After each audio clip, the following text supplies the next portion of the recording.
నామమునకు వేల కొలదిగా స్తుతి స్తోత్రములు చెల్లిస్తూ ఉన్నాము ప్రభువా. ఆదివారము ఇది ప్రభు దినమని నైనా మీరు సెలవిచ్చిన మాట కొరకు వందనాలు దేవా. ప్రభు దినమందు, ఆరాధన దినమందు, పునరుద్ధాన దినమందు ప్రభువా నిన్ను ఆరాధించుటకు, నిన్ను స్తుతించుటకు, నిన్ను గణపరచుటకు దేవా మీరు సహాయమును అనుగ్రహించండి దేవా. నీకు స్తుతి, నీకే స్తుతి స్తోత్రములు చెల్లిస్తున్నానయ్యా. ఈ ఆదివారము ప్రభువా మేమందరము నీ సన్నిధిలో కూడుకుని దేవా నీ సన్నిధిని అనుభవించుటకు దేవా పరవశులై ప్రభువును ఆరాధించుటకు, పరిశుద్ధాత్మ చేత నింపబడుటకు నీ సహాయము మాకించి దేవా నీకే వందనాలు. పరలోకములో ఉన్న నీవు, భూమి మీద ఉన్న మేము కలిసి భూమి పరలోకము ఏకమగునట్లుగా నిన్ను స్తుతించి ఆరాధించు భాగ్యమిమ్మని ప్రార్థిస్తున్నాను తండ్రి. నీకు వందనాలు. ప్రారంభము నుండి మా మధ్యన ప్రధాన యాజకుడిగా, కాపరిగా నీవే స్థలములో ఉండి ఈ ఆరాధన అంతా కూడా నాయన నీకు ప్రీతికరముగా, నీ నామమునకు మహిమకరముగా జరిగినట్లుగా నీ కృపానుగ్రహించి దేవా ఆది నుంచి అంత్యము వరకు నీ నామమును తండ్రి మేము నేలబట్టుకు తగ్గించుకుని నీ నామము హెచ్చింపబడినట్లుగా నీ కృప దయచేయండి ప్రభువా. దేవా నీకు వందనాలయ్యా.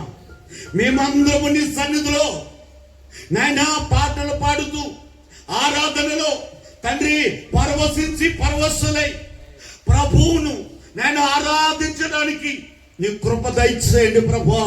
నీకు వందనాలు నాయనా. ఈ ఆరాధనకు నాయనా ఎవరు రావలసి ఉన్నదో నీ పరిశుద్ధాత్మ చేత నాయన ప్రేరేపణ రేపబడి నాయన నీ సన్నిధిలోనికి వచ్చి నీ సన్నిధిని అనుభవించడానికి, నీ సన్నిధి భాగ్యాన్ని అనుభవించడానికి నీ కృప దయచేయండి అయ్యా. నీకే వందనాలు దేవా. నీకే స్తుతి స్తుతి స్తుతి, నీకే స్తుతి. దేవుని మందిరమునకు వెళ్ళేందుకు రండి అని జనులు నాతో అన్నప్పుడు నేను సంతోషించదనని నాయనా ఆ ప్రభ లేఖనాలను బట్టి నీకు వందనాలు. ప్రజలందరూ ఒకరికొకరు మనము దేవుని మందిరానికి వెళ్ళదము అని ఒకరికొకరు ప్రేరేపింపబడి దేవా నీ మందిరములో అడుగు పెట్టడానికి నాయనా నీ మందిరములో ఒక్క దినము గడుపుట 1000 దినముల కన్నా శ్రేష్టమని సెలవించిన నీవే ఆ శ్రేష్టమైన భాగ్యం నాయన మాకును ఈ గ్రామమును అంతటికి మీరు దయచేసి దీవించమని, ఈ ఆరాధన అంతా కూడా నీకు మహిమకరముగా జరిగించమని మా మధ్యకు దిగవచ్చి ఈ ఆరాధన అంతా తానే అధ్యక్ష వహిస్తూ తానే ఈ ఆరాధన జరిగిస్తున్న యేసు ప్రభుల వారి పేరట ఈ ప్రార్థన అడిగి వేడుకొని పొందుకొనుచున్నాము తండ్రి. ఆమేన్. నిండుగా దీవించునుగాక. దేవుని ఉచితమైన కృపను బట్టి మనలను ఈ మాసంలో 3వ ఆదివారంలో దేవుడు మనలందరినీ ప్రవేశింపజేశాడు. దేవదేవునికి వందనాలు.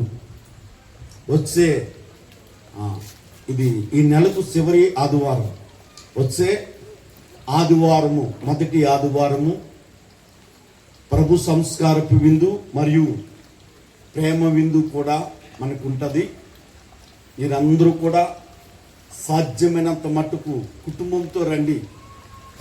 ఎవరైనా రాకపోతే మీరు దేవుని ప్రేమ విందు, ఇది ఆశీర్వాదపు విందు, మీరే వారికి భోజనం తీసుకెళ్ళి పెట్టి మీరు భోంచేయండి. దేవునికి స్తోత్రం. అలాగే మరి చిక్కల అనిలు అలాగే నానుబాబు ఇద్దరు కూడా మరి చెరుకు 10 చైర్లు ఈ మాసంలో దేవుడు కొని ఈ పరిచర్యకు అప్పగించారు.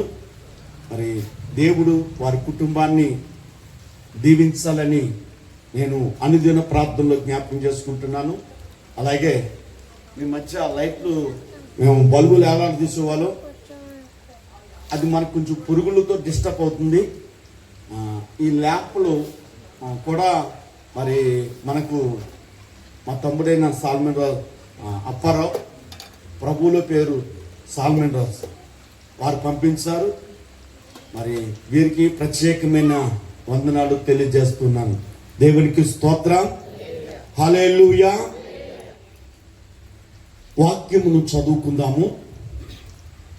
అపోస్తలుడైన పౌలు తీతుకు రాసిన పత్రిక 2వ అధ్యాయము 13వ వచనాన్ని చదువుకుందాము. అనగా మహాదేవుడును మన రక్షకుడునైన యేసు క్రీస్తు మహిమ యొక్క ప్రత్యక్షత కొరకు ఎదురు చూచుచు ఈ లోకములో స్వస్థత బుద్ధితోను నీతితోను భక్తితోను బ్రతుకుచుండవలనని మనకు బోధించుచున్నది. చిన్న ప్రార్థన చేసుకుందాం. పరిశుద్ధుడైన మా ప్రభువా, ఉన్నతమైన నీ నామమును బట్టి వందనాలు. నీవు మంచి బోధకుడు అయిన నీవే మా మధ్య నిలబడి ఈ లేఖనాలకు తగినట్లుగా మమ్ములను సిద్ధపరచుటకు మీరు మాతో మాట్లాడండి. పరిశుద్ధాత్ముడా, నన్ను మరుగుపరిచి వాక్శక్తి అందుకొలిది నీ ప్రజలందరితో మాట్లాడమని దేవా, నీ వాక్యం వింటూ ఉండగా వినగల చెవులు, చూడగల నేత్రాలు మాకిచ్చి నన్ను కాదు నా ప్రభువును మేమందరం చూడగల భాగ్యం దేవుడు అనుగ్రహించి దీవించునుగాక. దేవునికి స్తోత్రం, హల్లెలూయా.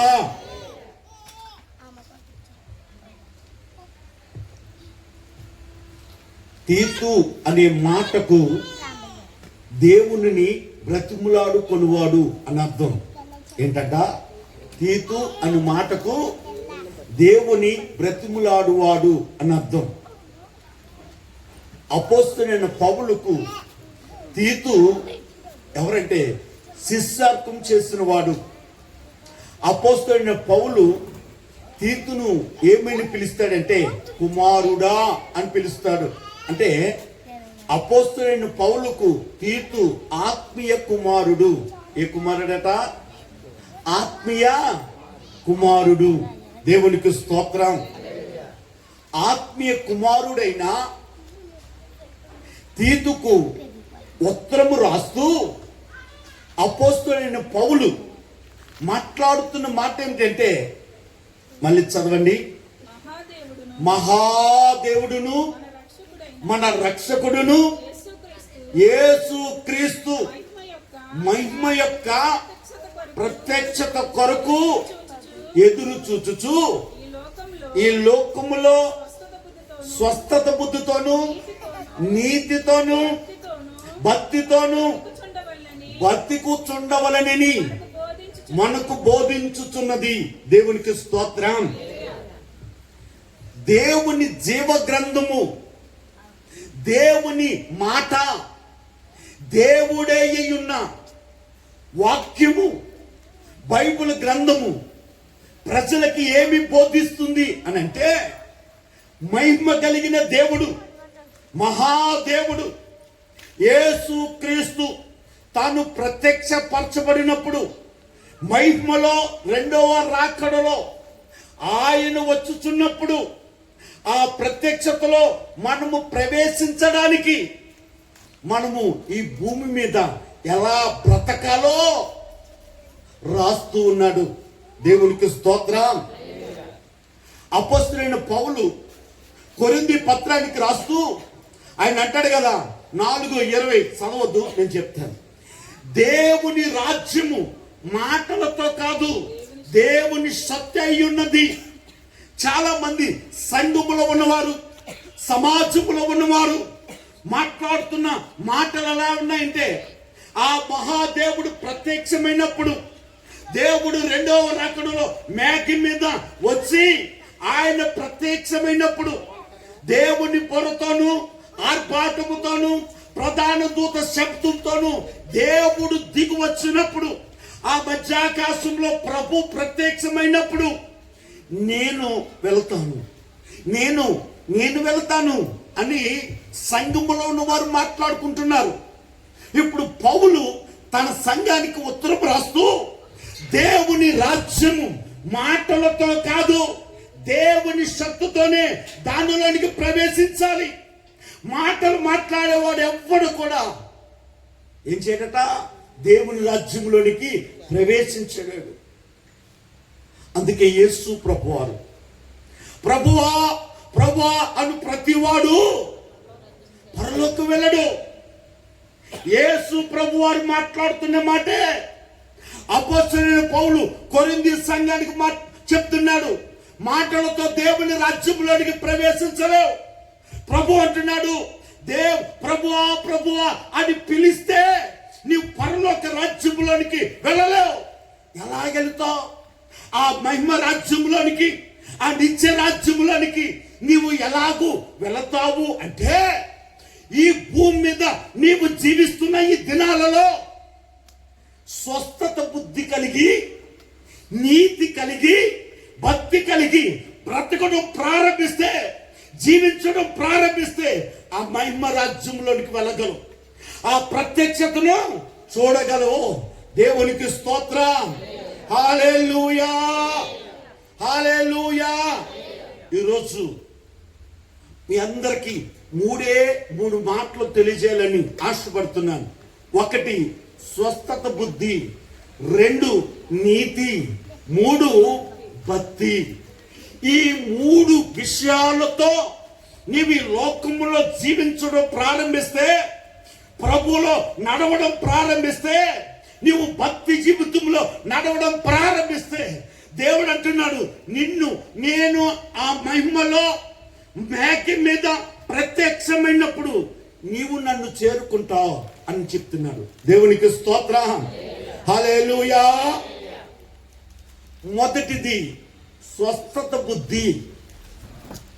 చాలా మంది బుద్ధి విషయంలో మనం చూస్తే, చాలా మంది వాడి బుద్ధి గాడిదలు కాస్తున్నాయిరా అంటాడు. అంటే వాడి బుద్ధి ఎలాంటి బుద్ధి? మంచి బుద్ధి కాదు.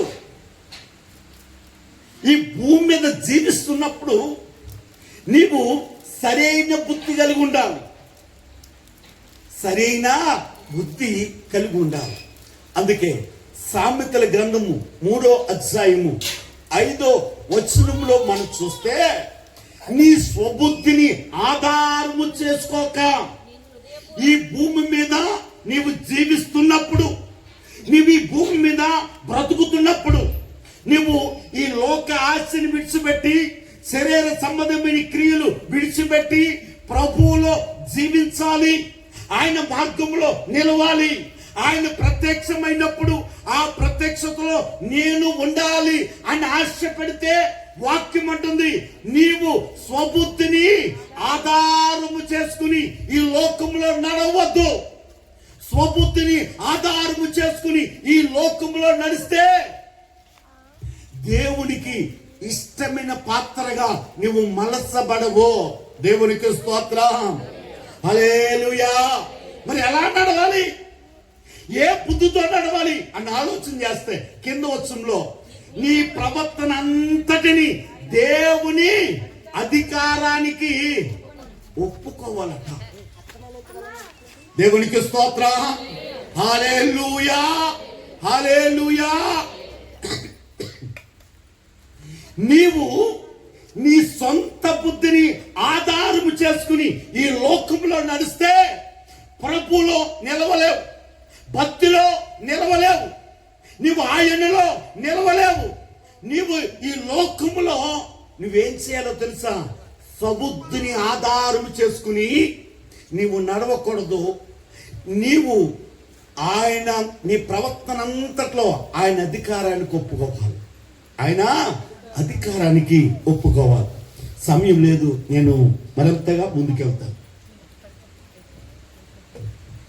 దేవునికి స్తోత్రం. బుద్ధిమంతుడైన వాడు ఎలా ఆలోచిస్తాడు? అసలు బుద్ధిమంతుడైన వాడికి అసలు వాని ఆలోచన, వాని జ్ఞానం ఎలా ఉంటుంది అని ఆలోచన చేస్తే సామెతల గ్రంథము 15వ అధ్యాయంలో 24వ వచనాన్ని మనము చదువుతూ చూస్తూ ఉంటే, కిందున్న పాతాళమును తప్పించుకొనవలెనని బుద్ధిమంతుడు పరమునకు పోవు జీవ మార్గమును నడుచుకొనును. దేవునికి స్తోత్రం. బుద్ధిమంతుడైన వాడు, బుద్ధి కలిగిన వాడు, వాక్యం ఏమంటుందో తెలుసా? నీవు ఈ లోకంలో బుద్ధి కలిగి ఉంటే, జ్ఞానం అనేది నీకు ఉంటే, వాక్యం అంటుంది కిందున్న పాతాళం ఒకటి ఉంది, పైనున్న పరలోకం ఉంది. నీకు బుద్ధి కలిగి, జ్ఞానము కలిగి, దేవుని వాక్యాన్ని నీవు అర్థం చేసుకుని దేవుని వాక్యములో నీవు నిలిచి ఉంటే, వాక్యం అంటుంది బుద్ధిమంతుడు కిందున్న నరకాన్ని తప్పించుకొనుటకు పైనున్న పరలోకములో జీవ మార్గంలో నడవడం ప్రారంభిస్తాడట. దేవునికి స్తోత్రం. నీవు లోక సంబంధముగా నువ్వు నడుస్తున్నావా? నీ ప్రవర్తన ఎలా ఉంది? నీ బుద్ధి ఎలాగుంది? నీ స్వభావం ఎలాగుంది? నీ స్వభావము, నీ బుద్ధి, నీ ప్రవర్తన భూ సంబంధమైన విషయాలలో ఉందా? అయితే నువ్వెక్కడుంటావో తెలుసా? పాతాళములో ఉంటావట. ఈ పాతాళమును తప్పించుకోవడానికి బుద్ధిమంతుడనేవాడు, బుద్ధి తెచ్చుకున్నవాడు, బుద్ధి సంపాదించుకున్నవాడు పరలోకపు జీవ మార్గంలో నడవడం ప్రారంభిస్తాడు. దేవునికి స్తోత్రం. హల్లెలూయా. పరలోకపు జీవ మార్గం. యేసు ప్రభు ఆయన ఏమన్నారో తెలుసా? నేనే సత్యము, జీవము, మార్గమునే ఉన్నాను. జీవ మార్గములో నడవడం అంటే యేసు ప్రభులో నడవడం. ఆయనే జీవం, ఆయనలోనే జీవ మార్గం ఉంది. ఈ రోజున ప్రభు దగ్గరకు వచ్చిన నీవు కిందున్న పాతాళాన్ని తప్పించుకొని నీవు పరలోకము కొరకు, ఆయన మహిమ ప్రత్యక్షత కొరకు ఎదురు చూస్తూ ఉంటే, నువ్వు ఆయన మహిమ ప్రత్యక్షతను చూడాలని ఆశతో నింపబడి ఉంటే, యేసయ్య అంటున్నాడు నేనే సత్యం, నేనే జీవం, నేనే మార్గం. మార్గమయ్యున్నా, జీవమయ్యున్నా, సత్యమయ్యున్నా యేసు ప్రభుల వారిలో నడవడం ప్రారంభించు. నీ నడక లోకంలో కాదు, నీ నడక జ్ఞానాన్ని అనుసరించి కాదు, ఈ లోకంలో మరి జ్ఞానులను అనుసరించి కాదు, అధికారులను అనుసరించి కాదు. నువ్వు ఎవరితో నడాలో తెలుసా? సత్యము, జీవము, మార్గమున్న యేసు ప్రభులో నడవాలి. యేసు ప్రభులో నడవడం ప్రారంభిస్తే నువ్వు కిందున్న పాతాళాన్ని తప్పించుకొని పైనున్న పరలోకములో నీ అడుగులు పడతాయి. దేవునికి స్తోత్రం. హల్లెలూయా, హల్లెలూయా. మనుషుడు వాడి ప్రవర్తన, మనుషుని బుద్ధి, మనుషుని జ్ఞానం ఎలా ఉంటుందో తెలుసా? వాక్యంలో పరిశుద్ధాత్ముడు మన రాయించిన మాట ఏంటో తెలుసా? సామెతల గ్రంథము 26వ అధ్యాయము 1వ వచనాన్ని మనం చదువుదాం. ఎండాకాలములకు మంచు కెట్టదు, కోత కాలమునకు వర్షము కెట్టదు. అటువలే బుద్ధిహీనునికి ఘనత కెట్టదు. దేవునికి స్తోత్రం. హల్లెలూయా. యేసు ప్రభు దగ్గరకు వచ్చిన ప్రతివాడు యేసు ప్రభులో సత్యము జీవము మార్గములో నడుస్తున్న ప్రతివాడు దేవుని చేత ఘనపరచబడతాడు. వాక్యం అంటుంది ఎండాకాలానికి మంచు కట్టదట, కోతకాలానికి వర్షం కెట్టదట. బుద్ధిహీనుడికి ఏం కెట్టదట? ఘనత కెట్టదో, ఘనపరచడం కెట్టదో. దేవునికి స్తోత్రం. ఎండకు మంచు కెట్టనట్టుగా, కోతకాలానికి వర్షం కెట్టనట్టుగా, నీవు బుద్ధిహీనునికి ఘనత కెట్టనట్టుగా నీవు బుద్ధిహీనతలో ఉన్నావా? నీ కొరకు నోరు తెరుచుకుని ఎదురు చూసేది ఏమిటంటే నరకము నీ కొరకు ఎదురు చూస్తుంది. దేవునికి స్తోత్రం. హల్లెలూయా, హల్లెలూయా. యేసు ప్రభువారు బుద్ధిమంతుడు ఎలాగుండాలి, బుద్ధి కలిగిన వాడు ఎలాగుండాలి వాక్యం అంటుంది. యేసు ప్రభువు వారు ఆ మహిమలో మహాదేవుడు ఆ మేఘ మీద ప్రత్యక్షమైనప్పుడు, ఆ ప్రత్యక్షతలో ఆ మహిమ రాజ్యంలో ప్రభువుతో పాటు నీవు కూడా ఆ పరలోక రాజ్యంలోనికి వెళ్ళాలి అని అంటే స్వస్థత బుద్ధిలో నీవు నడుచుకోవాలి. దేవునికి స్తోత్రం. హల్లెలూయా.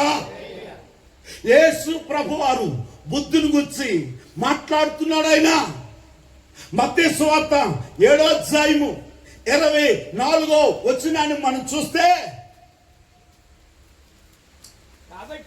కాబట్టి ఈ నా మాటలు విని వాటి చొప్పున చేయు ప్రతివాడును బండ మీద తన ఇల్లు కట్టుకొని బుద్ధిమంతుడు పోలయుండెను. దేవునికి స్తోత్రం. హల్లెలూయా. దేవుని కాబట్టి ఈ నా మాటలు, యేసు ప్రభువారు మాటలు, వాక్యము అను మాటలు, జీవపు ధర్మశాస్త్రపు మాటలు, దేవుని మాటలు విని వాటి చెప్పున చేయడం ప్రారంభిస్తే, వాటి చొప్పున నడవడం ప్రారంభిస్తే వాక్యం అంటుంది వాడు ఎలా ఉన్నాడో తెలుసా? బండ మీద తన ఇల్లును కట్టుకొనిన బుద్ధిమంతుని పోలి ఉన్నాడు. వరదలు వచ్చాయి, వానలు వచ్చాయి, కానీ ఆ ఇంటి మీద కొట్టాయి, కానీ ఇంటికేం కలగలో తెలుసా? ఇల్లు కూలిపోలేదో. ఎందుకో తెలుసా? బండ మీద. ఆ బండ యేసు ప్రభు వారికి సాదృశ్యం. ఆ బండ క్రీస్తు అను బండ మీద నీవు కట్టబడ్డావు. వాక్యమైన బండ మీద కట్టబడ్డావు. నీవు బుద్ధిమంతుని పోలి ఉన్నావు. దేవునికి స్తోత్రం. ఈ రోజున దేవుని మాట చొప్పున నీవు నడవడం లేదా? దేవుని మాట నీలో ఫలిస్తూ లేదా? ఆయన వాక్యం చొప్పున నీవు నడుచుకోవట్లేదా? ఆయన అంటాడు కింద వచనంలో చూస్తే, ఎవడు నా మాట చొప్పున నడవడో వాడు ఇసుక మీద తన ఇల్లును కట్టుకుని బుద్ధిహీనును పోలియుండును. వరదలు వచ్చును, వానలు వచ్చును, ఆ ఇంటి కొట్టెను, ఆ ఇల్లు కూలిపోవును. దేవునికి స్తోత్రం. యేసయ్య మాట, దేవుడు నీతో మాట్లాడుతున్న మాట, దేవుడు నీకు ఉపదేశిస్తున్న ఉపదేశం, ఆయన ఉపదేశము ప్రకారముగా నడవడం ప్రారంభిస్తే దేవుని వాక్యము, దేవుడు నిన్నేమంటున్నాడో తెలుసా? బుద్ధిమంతుడవు నీవు బండ మీద నీ ఇల్లును కట్టుకున్నావు. బుద్ధిహీనుడు ఇసుకలో కడతాడు ఇల్లు, బుద్ధిమంతుడు బండ మీద కడతాడు ఇల్లు. దేవునికి స్తోత్రం. హల్లెలూయా. రెండోదిగా మనం చూస్తే లూకా సువార్త 15వ అధ్యాయము మనం చూస్తే అక్కడ చిన్న కుమారుడు మనకు కనబడుతున్నాడు. ఒక తండ్రికి 2 కుమారులు ఉన్నారు. వారిలో చిన్న కుమారుడు తండ్రి దగ్గరికి వెళ్ళి అంటున్నాడు, నా ఆస్తులో నా భాగం ఇచ్చే అని అన్నాడు.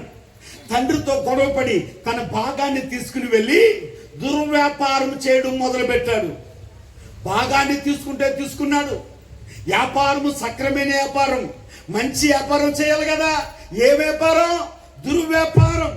ఈ రోజున దేవునికి దూరం అవుతున్న వారు ఎవరో తెలుసా?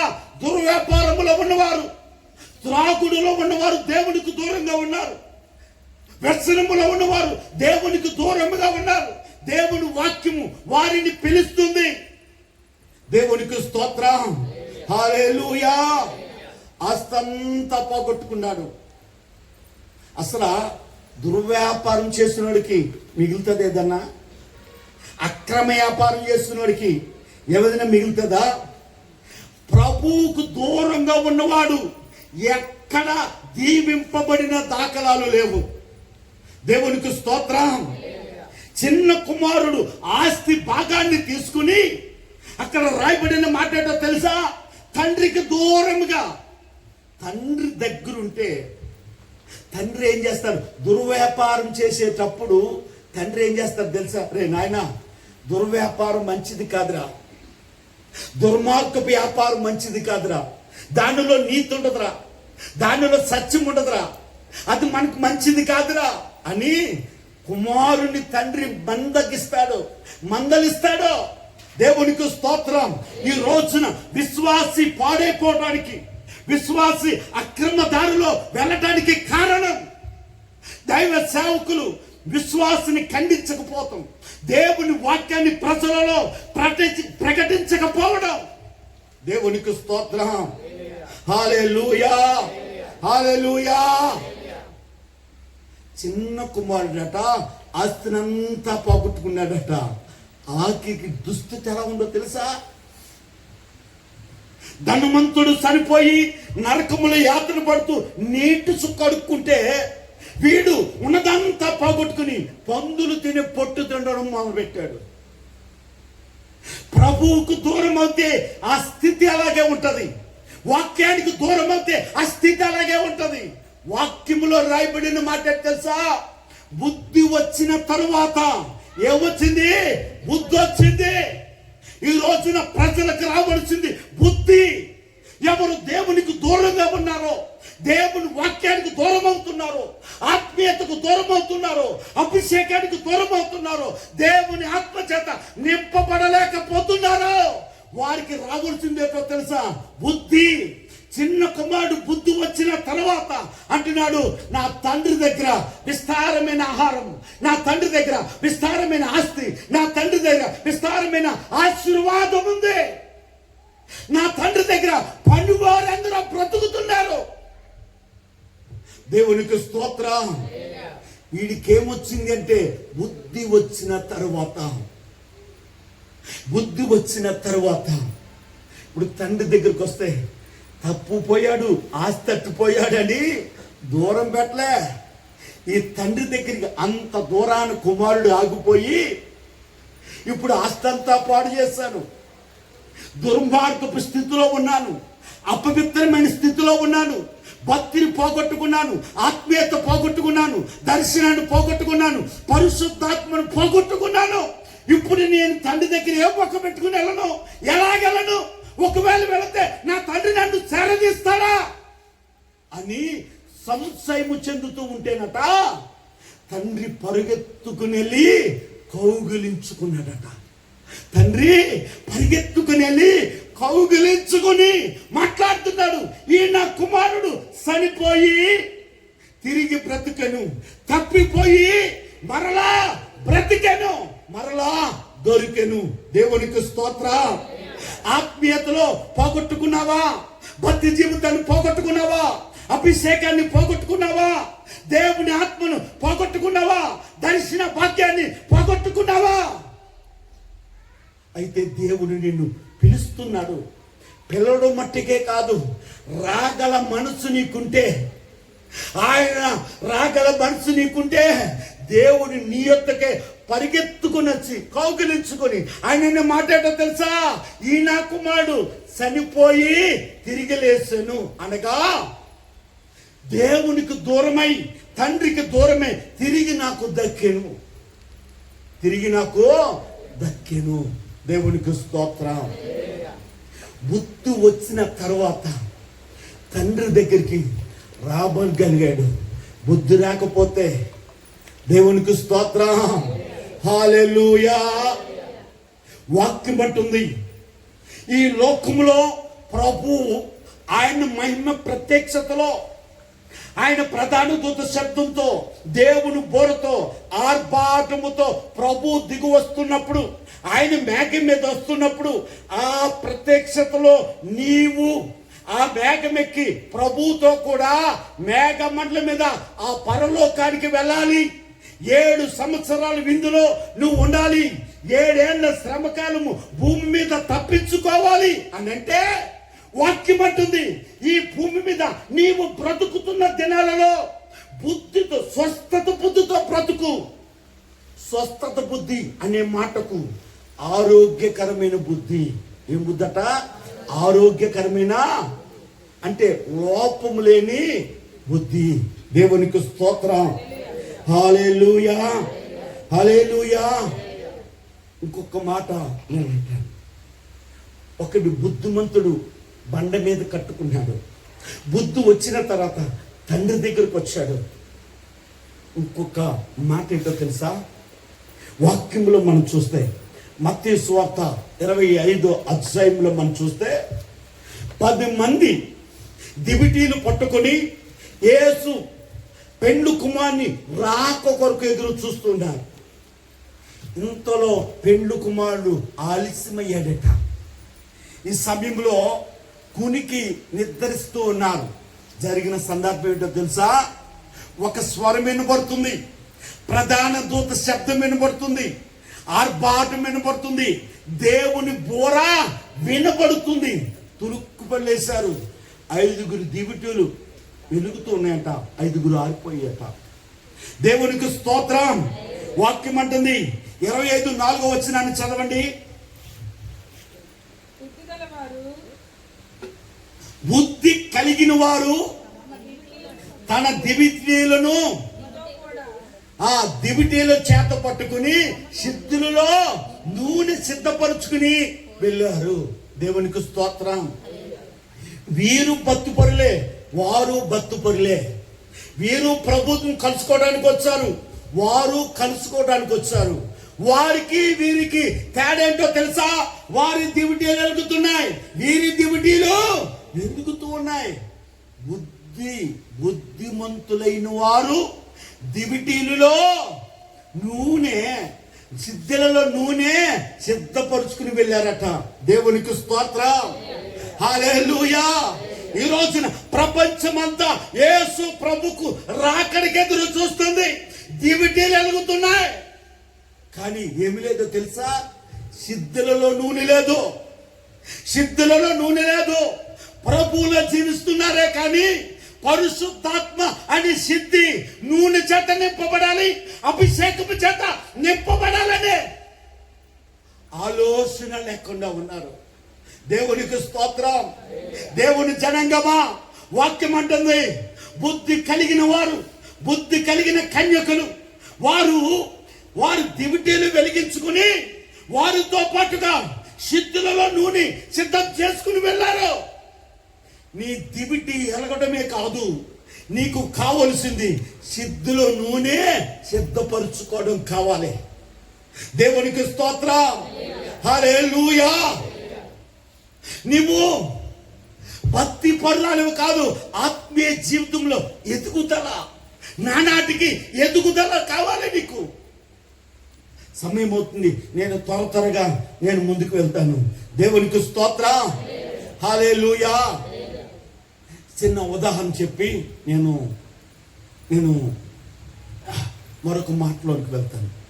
మొదటి సమూయేలు గ్రంథము 18-14 వచనాన్ని ఒకసారి చదువుదాం.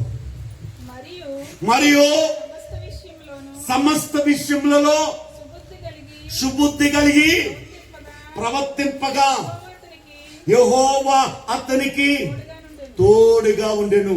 దేవునికి స్తోత్రం. ఇప్పుడు దావీదును గూర్చి ఒక సాక్షి వినబడుతుంది. దావీదును దేవుడు చూస్తున్నప్పుడు అన్ని సమస్త విషయాలలో దావీదు సుబుద్ధి కలిగి ఉన్నాడట. ఎప్పుడైతే దావీదులో సుబుద్ధిని, స్వస్థత బుద్ధిని, మంచి బుద్ధిని దేవుడు చూస్తున్నాడో, దేవుడు అంటున్నాడు నేను అతనికి తోడై ఉంటాను. దేవుడు ఏమంటున్నాడు? ఈ రోజున దేవుడు నీలో స్వస్థత బుద్ధి, సమస్త విషయాలలో దేవుడు నీలో స్వస్థత బుద్ధి చూస్తే దేవుడు నీకు ఇచ్చే వాగ్దానం ఏంటో తెలుసా? నేను నీకు తోడై ఉంటాను. కింద 15వ వచనంలో మనం చూస్తే దావీదు మిగిలిన సుబుద్ధి గలవాడై ప్రవర్తించుట సౌలు చూసి మరి అధికముగా దావీదుకు భయపడ్డాడట. దావీదు ఎవరో? గొర్రెల కాపరి. సౌలు ఎవరో?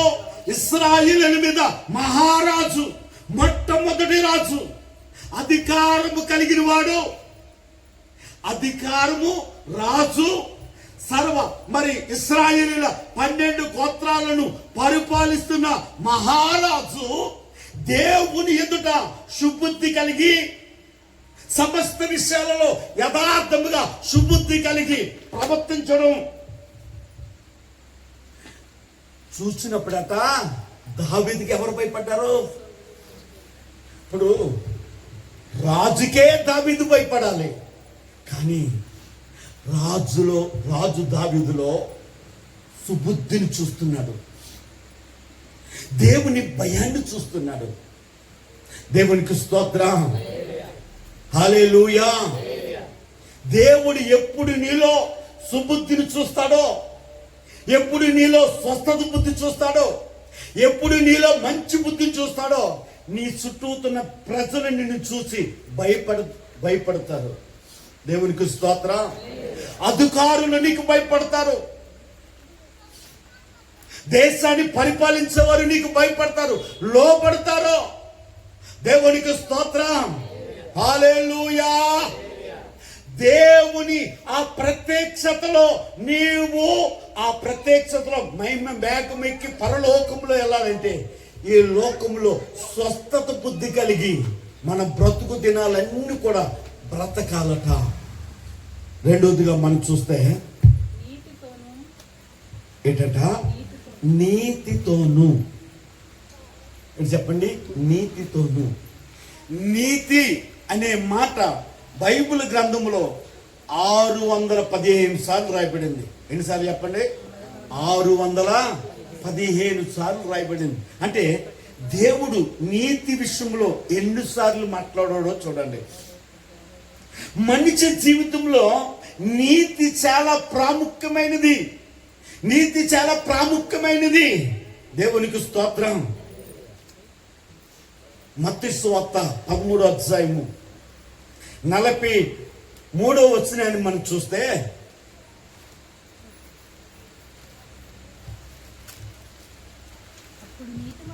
అప్పుడు నీతిమంతులు తమ తండ్రి రాజ్యములో సూర్యుని వలె తేజరిల్లుదురు. చెవి గలవాడు వినును గాక. దేవుడు చెప్తున్నాడు, నీతిమంతుడు తండ్రి రాజ్యంలో సూర్యుని వలె తేజరిల్లుతాడట. దేవుడు అంటున్నాడు, చెవి గలవాడు వినును గాక. దేవుడు నీతో చెప్తున్నాడు, నీకు చెవులున్నాయా? దేవుని మాట వింటున్నావా? నీవు నీతిమంతుడువు, నీతిమంతురాలు అయితే నీవు దేవుని రాజ్యంలో సూర్యుని వలె తేజరిల్లుతావట. దేవునికి స్తోత్రం. 50వ వచనాన్ని ఒకసారి చదవండి.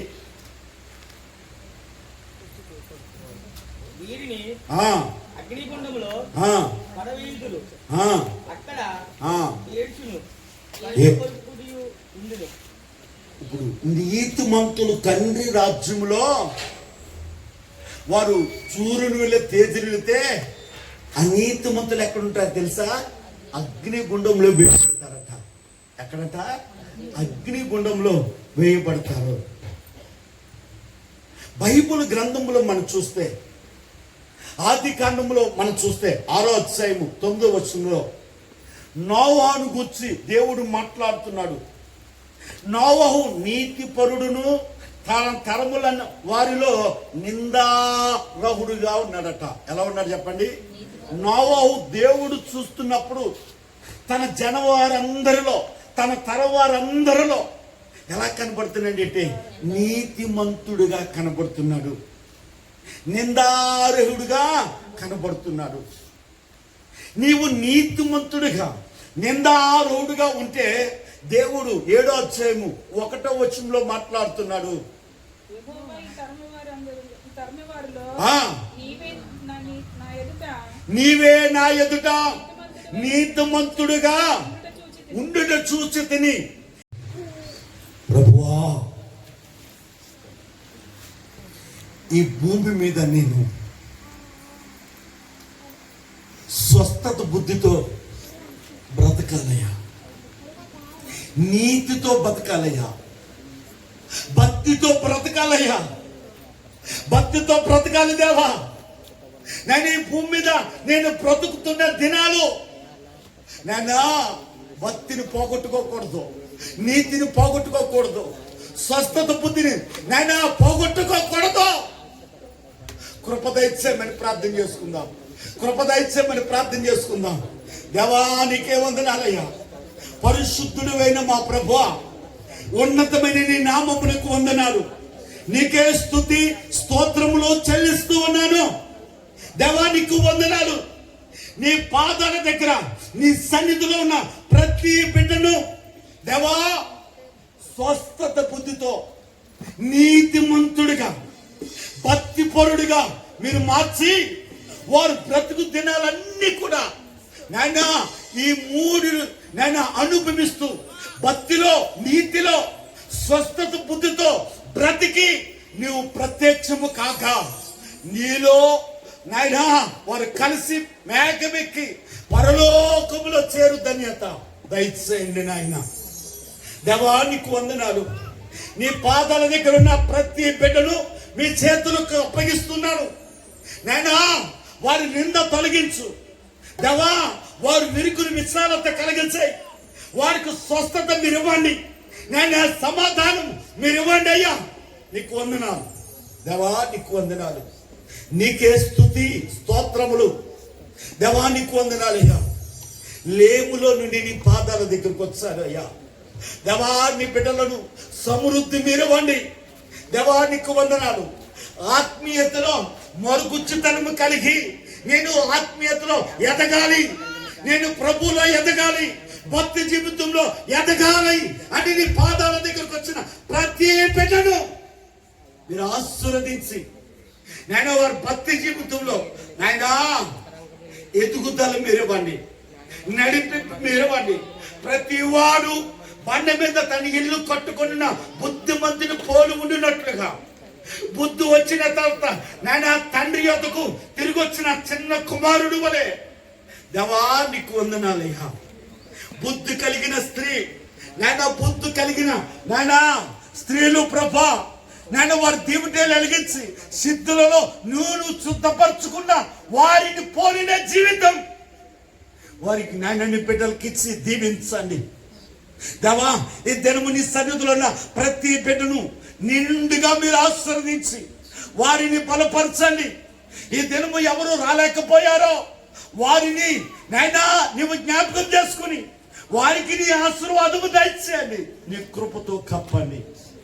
మరలా మేము శుక్రవారము ఉపవాస ప్రార్థనలో కలుసుకుని పర్యాంతము నాయనా నీ కృపతో కప్పండి, ఆశీర్వదించండి.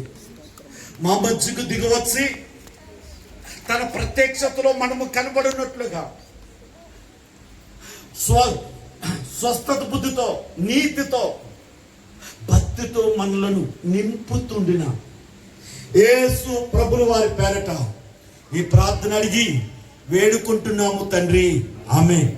యేసు రత్నము జై, ప్రభేసు రత్నము జై, ప్రభేసు రత్నం.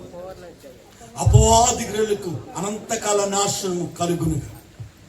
మన తండ్రి దేవుని యొక్క ప్రేమ, కుమారుడైన యేసు ప్రభు యొక్క కృప, పరిశుద్ధాత్మ అన్యోన్య సహవాసము ఆయన మహిమ ప్రత్యక్షత కలిగినప్పుడు ఈ లోకంలో భక్తితో, నీతితో, స్వస్థత పొందుతో జీవిస్తూ మనము ఆయన మేఘమెక్కి పరలోకంలో చేరగల ధన్యత మనకు, మన కుటుంబాలకు, ఈ గ్రామమునకు కలుగునుగాక.